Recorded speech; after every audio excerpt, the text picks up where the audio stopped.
Hello, friends. I'm your host, Dave Layton, and welcome to Signs of Our Time, discovering America's heritage, one sign at a time. This podcast is designed to provide the story behind the story found on America's roadside historical signs.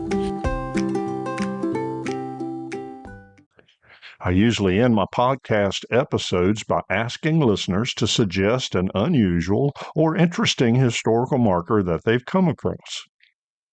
In this episode, a friend of mine did just that.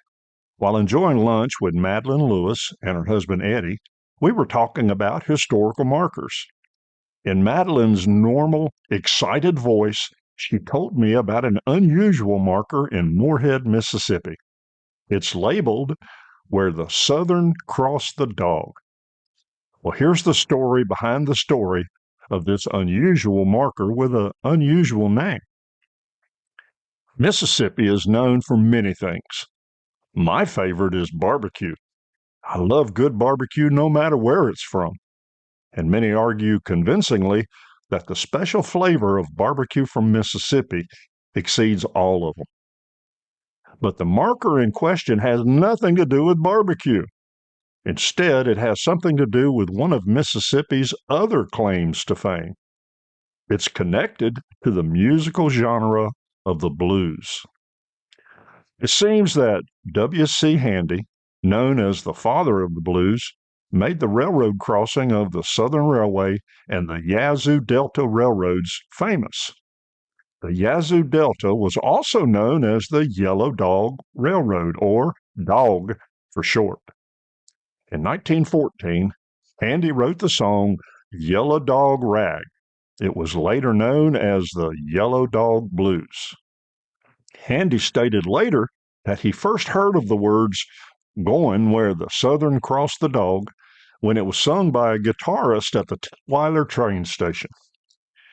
Morehead was built upon the local lumber trade in the late 1890s and became an important stop for the Southern Railway in Mississippi. Morehead was built upon the local lumber trade in the late 1890s and became an important stop for the Southern Railway in Mississippi. The Yellow Dog Rail was a narrow-gauge rail with approximately 20 miles of track. It was primarily used to locally transport logs and lumber. Later, the Yellow Dog became part of the Yazoo and Mississippi Valley Railroad, which became a subsidiary of the Illinois Central Railroad. No one knows for certain where the name Yellow Dog came from. It conjures up the image of a lazy old yellow dog laying on the porch of a train station. But most think it came from yellow painted railroad stock with the initials YD painted on the side. Today, the marker and museum are the only things remaining of the old Yellow Dog line. I want to spend a few minutes now talking about W.C. Handy. William Christopher Handy became known by the title Father of the Blues. He gained his fame when he wrote and published the St. Louis Blues, which became a success, selling over 1 million copies of sheet music.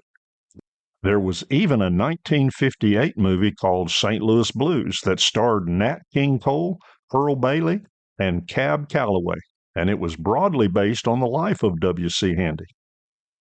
Well, Handy was born in Florence, Alabama. He was the son of former slaves. His father was a preacher. His uncle, also an ex-slave, was a fiddler.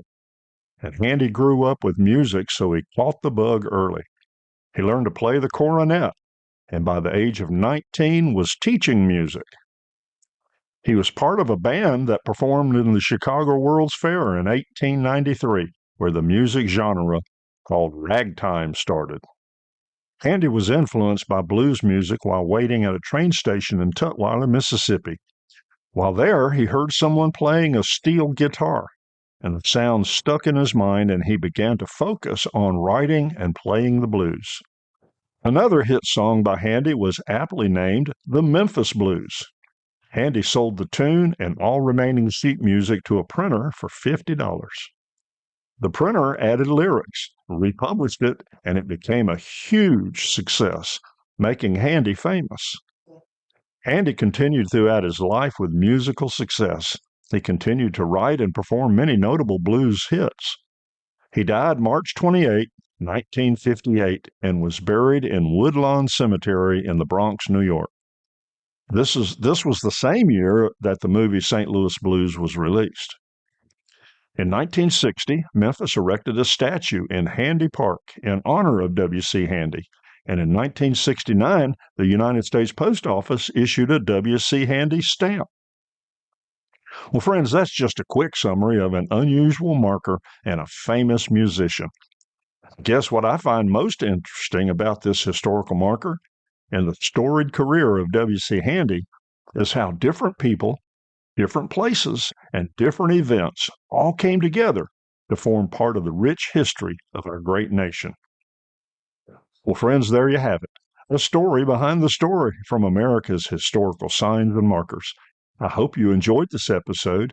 I invite you to subscribe and continue listening as we bring more episodes about the rich heritage of our great nation. Please share this podcast with others. If you have interesting stories about historical signs and markers, email me at americanhistoricalmarkers@gmail.com. That's americanhistoricalmarkers@gmail.com. Maybe your story behind the story will be featured. I'm your host, Dave Layton, and thank you for listening, and safe travels.